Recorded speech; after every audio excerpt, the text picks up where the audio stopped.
Welcome back to Elements of Chemistry. Today we're going to continue our discussion of matter, and we're going to look in depth into pure substances. Remember, we classified matter as either being a pure substance or a mixture. Well, today we're going to focus on those pure substances. Now, our pure substances can be either an element or a compound, and we're going to look at them independently. First of all, elements have only one type of matter or only one kind of atom.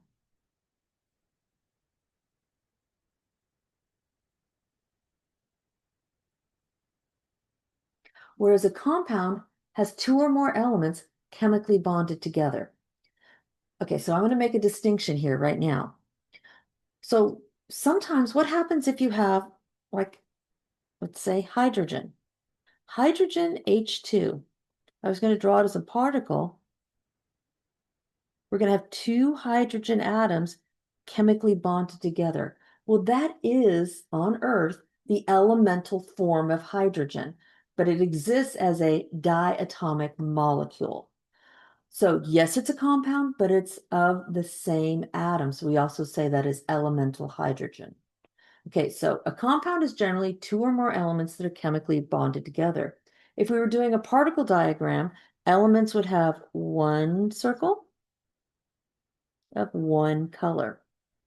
Whereas when we're talking about a compound, we have multiple circles touching each other, and they can be of different colors. So here I'm doing two elements bonded of one atom bonded to a third atom of another. So two elements chemically bonded together. So let's try to identify some of these as elements or compounds. Well, Na is the chemical symbol for sodium. We'll get into our periodic table chapter very soon. We'll talk about things. But this is the element sodium. Na stands for natrium, one of the ancient names for it. Now here we've got a sodium bonded to something else. So this is a compound.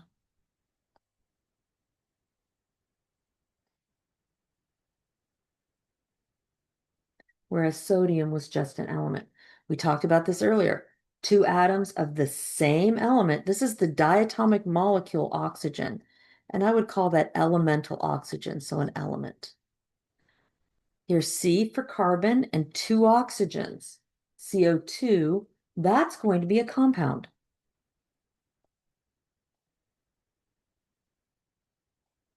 MgCl2, we have three different atoms. One atom of magnesium, and that subscript of 2 means I have two chlorines, just like the subscript of 2 here meant two oxygens, or here two oxygens. So this is a compound. Okay, so elements, the smallest particle of an element is an atom. So elements go with atoms. And here's our discussion. Diatomic molecules are the atomic form of these elements. They can be broken, and elements can be broken down into subatomic particles by nuclear means, not chemical means. Elements are also what's found on the periodic table. So if it's not on the periodic table, not an element. Everybody looks at the periodic table for steel. Steel is not an element. Steel is actually a mixture. Okay, so elements are composed of protons, neutrons, and electrons. Protons determine the element. Anything that has 6 protons is carbon and can only be carbon. As soon as you add another proton to it and have 7 protons, you have the element nitrogen. If you take one proton away from that 6, you have 5 and you have the element boron. So the number of protons determines what element you have. And that is a key feature here. Protons are classified as nucleons since the particle is found in the nucleus. The number of protons is the atomic number, what we call Z. A hydrogen nucleus is a proton. It's given the symbols 1 over 1p or 1 over 1h. When we talk about nuclear notation in a little bit, we'll understand these numbers. The top number is the mass, the bottom number is the atomic number. Protons have a mass of 1 AMU. AMU stands for atomic mass unit. Protons are positively charged. Now, protons aren't as small as things go.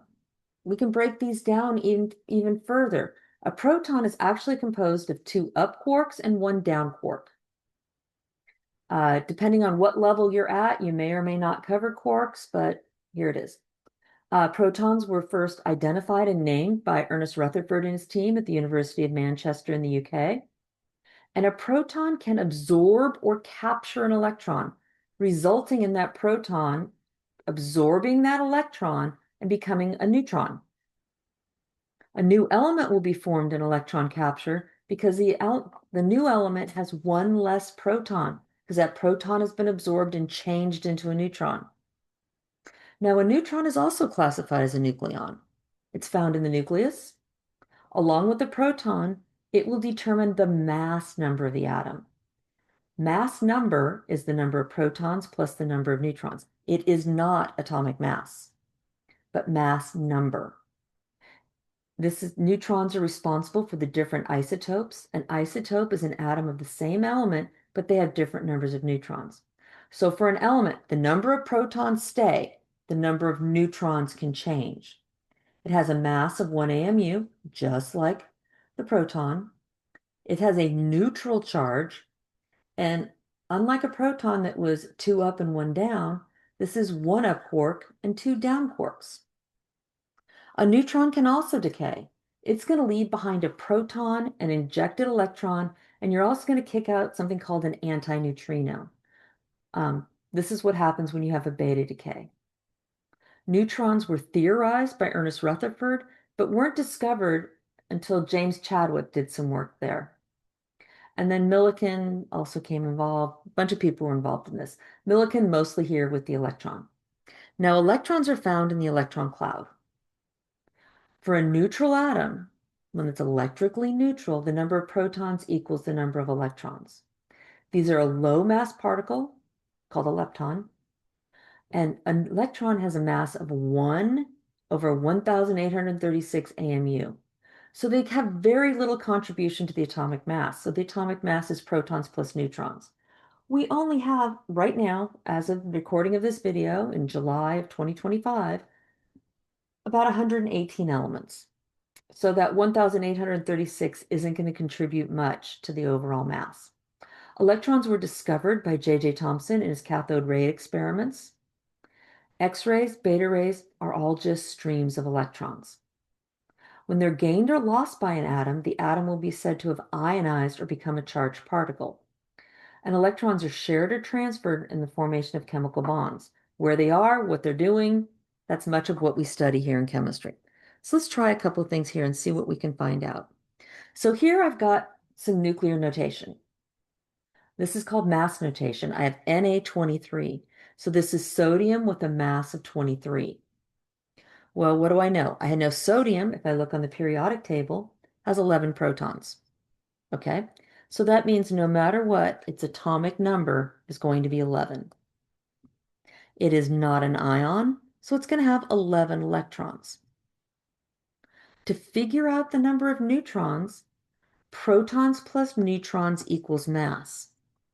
P plus N equals my mass. Well, if my mass is 23 and 11 of them are protons, that means that I've got to have 12 neutrons present, and my mass number would be 23. Mass number is always a whole number because it's the number of protons plus the number of neutrons. Okay, here we've got magnesium 24. Well, let's see what I can fill in. I know I've got a mass number of 24. If my atomic number is 12, that means I have 12 protons and I have 12 electrons. Well, 12 plus blank equals 24. So here my protons and neutrons balance. So magnesium 24 is, later on you'll find out, is a very stable nuclei because the protons and neutrons are very similar to each other. Now let's look at something that's classified as unstable. Uranium 235.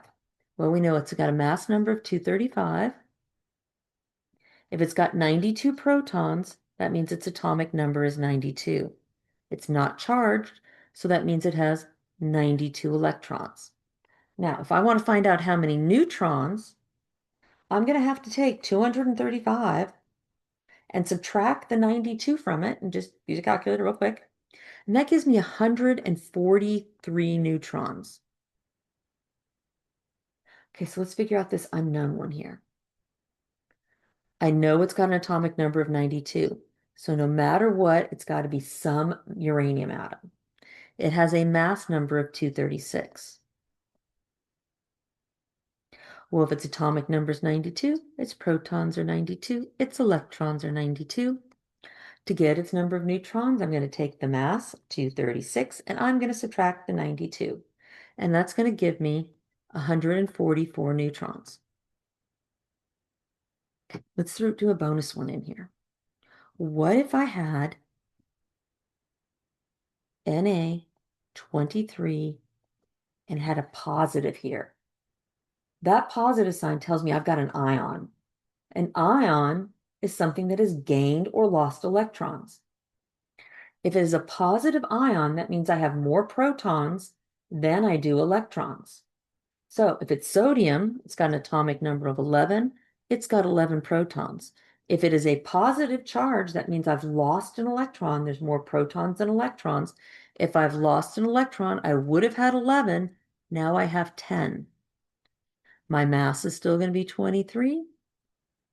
And my number of neutrons is still going to be 12 because that ion charge did not affect the neutrons. So why is mass on the periodic table different? Hopefully by now you've gotten a periodic table and you've taken a look at it and you've noticed that all of the squares on the periodic table, for the most part, have a decimal for their mass. Well, that's because this takes into account all of the isotopes that are of that element that we know of and their relative abundance in nature. And we're going to discuss that in a follow-up video on average atomic mass. So now let's talk about chemical compounds. In a chemical compound, two or more elements are chemically combined by the transfer or sharing of electrons between atoms. Compounds can be separated into less complex compounds or even back to elements through chemical reactions. To separate an atom, we had to use a nuclear means, but we can use chemical means to separate chemical compounds. There are two general families of chemical compounds, those that are ionically bonded and those that are covalently bonded. And the key difference between these is an ionic bond, we're transferring electrons from one atom to the other. One atom is going to become positive, the other is going to become negative, and they stick together by electrostatic attraction, opposites attract. Generally, the metal is going to lose electrons and become a positive ion that we call a cation. I like to look at that word cation and say Ca positive ion. It's got that plus sign right in the middle of the word to tell you a cation is positive. The nonmetal is going to gain electrons, forming a negative anion. Well, if Ca positive ion is cation, anion stands for a negative ion. The number of electrons gained or lost will equal the charge of the ion due to the imbalance. So if we look at Fe plus 2, it's lost 2 electrons. Fe plus 3 has lost 3 electrons. Cl minus 1 is an anion that has gained 1 electron. O minus 2 is an anion that has gained 2 electrons. Covalent bonding involves the sharing of valence electrons. These are very strong bonds because the electrons are interacting with both nuclei. Covalent bonds are generally formed between two or more nonmetals. And these are a lot of the elements or compounds, that make up life, are carbon-based compounds, organic compounds. So let's look at some and see where we are. Well, first of all, when you look at a periodic table, if you're going to decide ionic or covalent, you've got to be able to separate your periodic table so that you can tell the difference between metals and nonmetals. And there's a little invisible stair step that cuts through the periodic table right there. One side is metals, one side is nonmetals. And along that stair step are the metalloids. Metalloids have properties of both. We'll get into more detail with this in our periodic table chapter. But for right now, we have to figure out what's metals and what's nonmetals. So pick something you know for sure is a metal. Gold. Gold's a metal. It's right here, Au.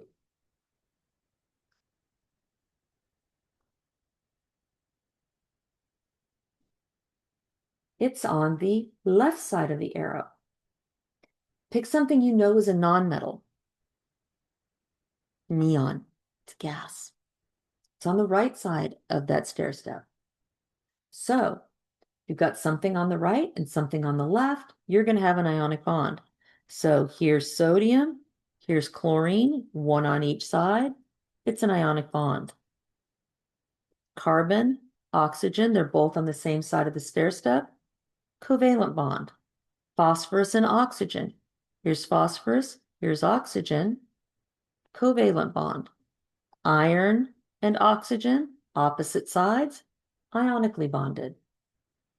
I hope this video helped give you a little bit of distinguish between protons, neutrons, electrons, atomic number, mass number, and identifying the types of bonding. Please stay curious, be kind, be safe, and I hope you have a wonderful tomorrow and a great today.